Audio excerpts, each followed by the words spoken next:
Hi, I'm Bruce Finn. Let's talk about how to shoot a great portrait. First of all, I recommend you have lots of background space so you can have room for backlight and room to make that background behind your talent nice and soft and interesting, beautiful bouquet. First thing we usually start with is some kind of beautiful key light.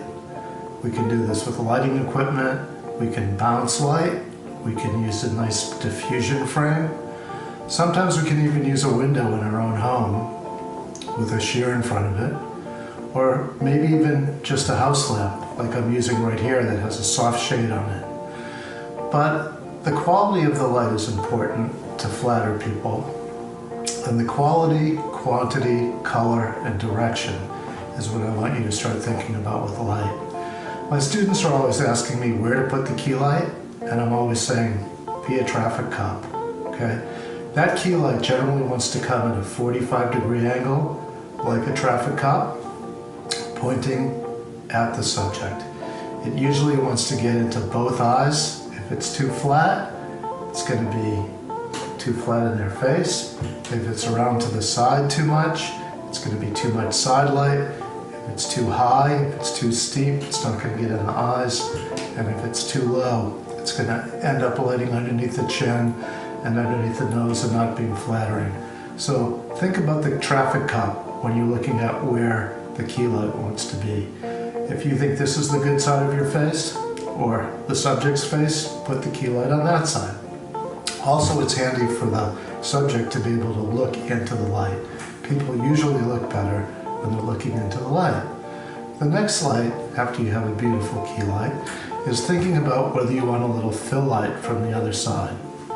Sometimes you want a little fill light to make the subject look a little less dramatic.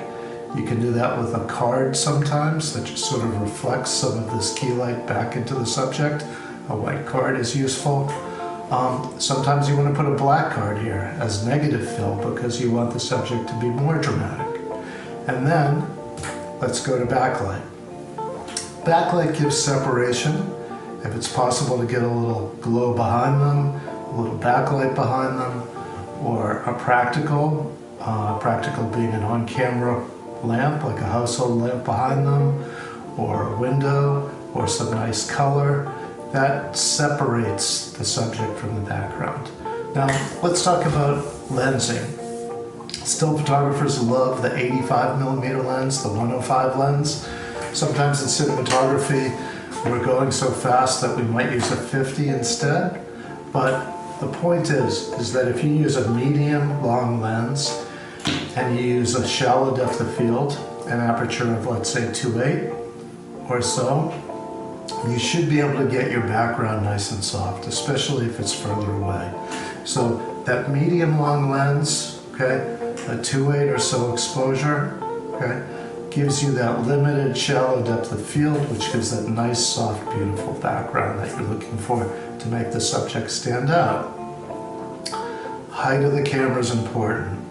Eye height is usually somewhere to start. Some people look a little better with the camera a little higher and pointed down. Some people, especially if you want to make them look important or statuesque, it's nice to look up at them a little bit.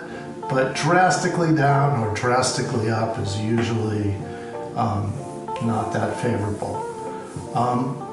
Of course, there's wardrobe, grooming, makeup, and general color feel to all of this. Pick the backgrounds carefully, dress your subjects well, put them in a nice background, give them a nice medium lens, a nice soft key, and they'll look great. So we use so many of these things these days for online work, for all kinds of uses. So I hope that this was helpful to teach you how to shoot a little bit of a portrait or a headshot. Even when you get into big movies and things, making your actor look good in a headshot and a close-up is really important. We use these same principles on TV shows and so forth to make our actors look great. Have a good day. Hope you learned something.